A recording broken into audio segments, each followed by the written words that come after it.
Hello and welcome back to a very special segment of the weekly album spotlight-ish, where I will be doing a little bonus review of Marilyn Manson's 1994 debut, The Portrait of an American Family. This is an interesting album. This is a very interesting album. It's probably his most interesting album, although it's very different from any of his stuff. Actually, that's probably why it's interesting. I say his, I really probably should say their, because they were a band at this point. They were originally a band. Very much like Alice Cooper, they eventually turned into the solo act of the lead singer, Brian Warner.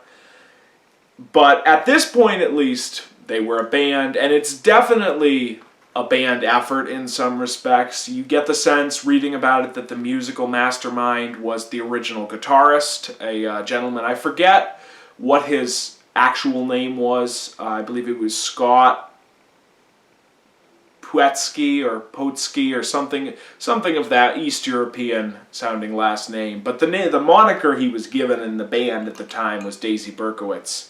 He sadly passed away several years ago, but he really lends this album a lot of what makes this album great. His guitar playing is phenomenal and very different. Well, phenomenal in 90s metal senses. I mean, it's not technical, but there's a lot of interesting tones he hits, and he does a really cool job on here, and it gives this album a very different feel from any other Marilyn Manson project. This is way less industrial, to the point where I'm not even sure I would call it industrial. You know, there are little elements of industrial, like there's samples throughout the album, but on a musical level, there's not much of the grinding, like heavy, rapid fire riffage that I associate with industrial metal and that you find on, say, Antichrist Superstar or Hollywood, or even, actually, maybe, I don't know, it's hard because Hollywood isn't as industrial, but it has that one track that I'm forgetting the name, I think it's King Kill, that is basically a Ministry song, so there's that. Anyway, this sounds like nothing else that was around in that sphere or in the general sphere in 94. And I think that probably hurt it. I'm not sure how much of a commercial impact it actually made, but 25 years later, I think it actually helps the album in a way, because it has this very strange sort of out of time feel to it, where it doesn't quite fit into any particular era, aside from, obviously, you can listen to the production and say that was the early to mid 90s, but other than that, I mean, there's a sort of psychedelic weirdness to this album that was dropped very quickly following this release. I mean, this has it, the remix EP from 95 has it, and then it's gone, basically. There's a little bit of it on Antichrist Superstar, on tracks like Kinderfeld, and I'm blanking on the title of the track, but it's either Worm Boy or one of those tracks in the middle of Superstar. But aside from that, it's gone. And this album has it. It has this really cool, dark psychedelia, like the dark side of the hippie thing and the drug thing in the 60s. That's definitely a vibe that comes through on this album, and I'm sure that's what they were going for. As I said, it's a very unique sound. I'm not aware of anybody else making anything that really sounds like this, and it makes this album very singular. I think it's also part of why a lot of people who do not like anything else this band and this artist ever did will hold this album up and say, this is a really good album. And at one point, I definitely would have agreed with that. When I eventually got out of this kind of music, because I was heavily into the industrial metal of the late 80s and the early 90s for a minute there, I was embarrassed by it for a couple years, but within the last year, I've kind of turned around, and I listened to Antichrist and Mechanical Animals again a while back, and I said, the songwriting is really respectable, and those are some very interesting. Later albums kind of dovetailed with the nu metal thing. Antichrist and Hollywood kind of dovetailed with the nu metal, and Mechanical Animals sort of dovetailed with that whole, glammy, shiny, shimmering alt-pop-ish thing that was happening for a while there in the late 90s. And so after this album, he really got himself a reputation as just this pop type intruding into the world of metal and trying to steal metal away from the true metalheads who were keeping it real throughout the 90s. And because of that, I know he was not seen favorably. I don't know if hated is the right word, but he was really looked down on for a while, and he kind of still is. It doesn't help that a lot of the lyrics are the kind of lyrics where, trust me, it seems deep when you're a teenager, but when you hit your 20s, you're like.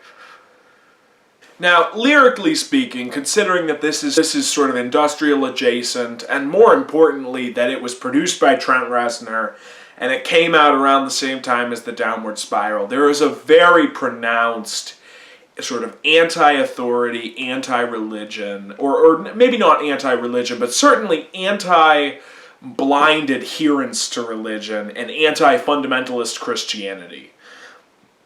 That thing is going on here. So the lyrics are not amazing, but I think they work better here. The anti-religion stuff works better here than it does on some of his later albums, because it comes across as raw and more primal and more of the frustration of someone who has been living in Florida for a while, because that's where they were from, and dealing with the fundamentalist thing, which at that time was in full swing. With this kind of music, because I don't necessarily agree with the anti-religion sentiment in a lot of industrial metal.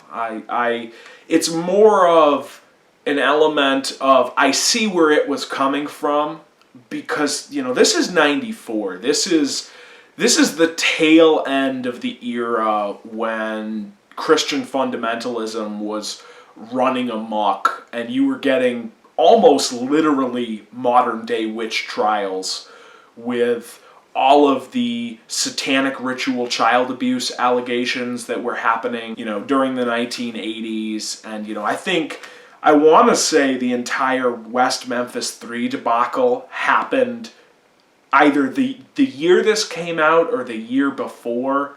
That's one of those interesting rabbit holes. I'm not, this is not a true crime channel. I'm not going to go down that rabbit hole, but I'm just saying that's the era we're talking about here.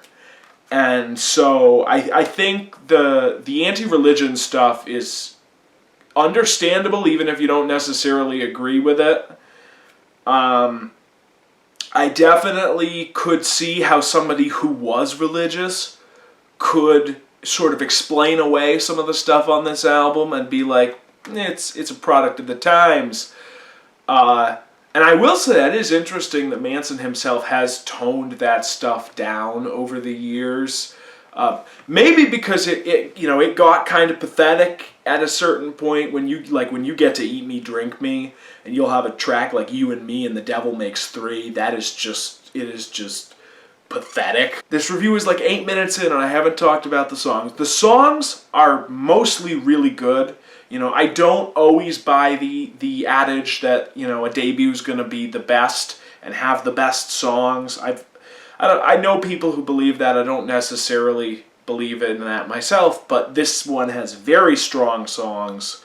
You open up with the prelude, which is just him doing an incredibly creepy cover of the bit of Charlie and the Chocolate Factory where they're going through the psychedelic murder tunnel, and Gene Wilder is doing that incredibly creepy monologue.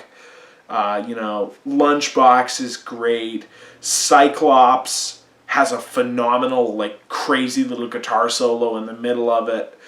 Dope Hat is awesome. Dogma, Sweet Tooth, Snake Eyes and Sissies.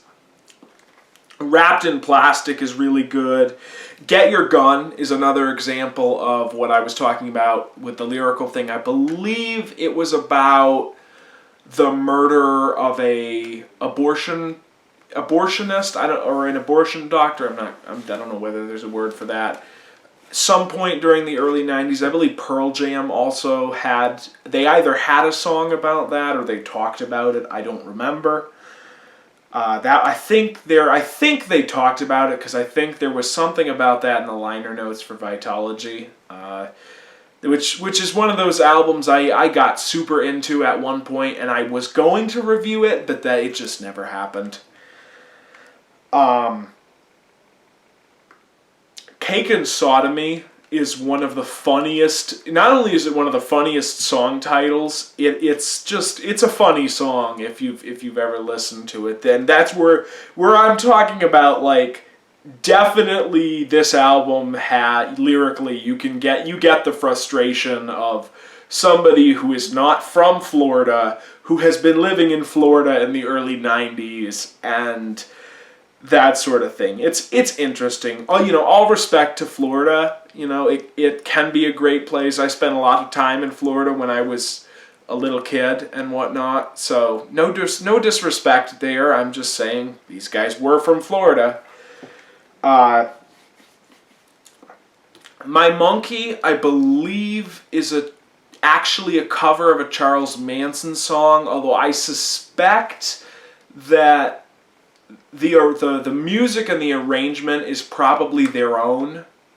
I would think it would just be the lyrics. That has a very interesting circus kind of atmosphere to it. Like I said earlier in the video, this album has a very pronounced vibe of, like, the darker side of psychedelia and whatnot, and I like that a lot. It also, at times, and maybe it's just the circus vibe that comes up occasionally, this reminds me of just a little bit of the very first Mr. Bungle album, which is one of the greatest albums of the 90s, certainly in whatever genre you want to say that first Mr. Bungle album belongs to. All in all, this is a very good album. I would advise you to check it out. Like I said, I don't know if I would tell you it was his best, but it's one of my favorites from him, and it's definitely in my top 3. It might even be number 1, depending on the day. I go back and forth between this and... basically between this and the Triptych, but it's usually, it's either this or Mechanical Animals or Antichrist Superstar, and sometimes Hollywood's in the picture, but you get what I'm saying. Definitely, if you're at all into the 90s industrial metal thing and the whole scene that was around Trent Reznor for a while, definitely check this out. But also, you can check it out if you're just into, like, weird stuff from that period of time. I was looking through my collection the other day, and I realized that something like a third of all the albums I own are from the 90s. And it's not necessarily because I actually like the 90s all that much. It's mostly just the fact that, I mostly collect CDs. The 90s were the peak CD era, so you have a lot of, 15 to 20-year-old CDs in kind of condition going for like $3 to $5, and hey, I've always been a sucker for that kind of thing. But yeah, really good album, like it a lot. Would I recommend it if you're into that sort of thing? I think I've already said this, but anyway, I will see you all later. Have a happy Halloween. I'll probably have one more video up before then, but in case I don't,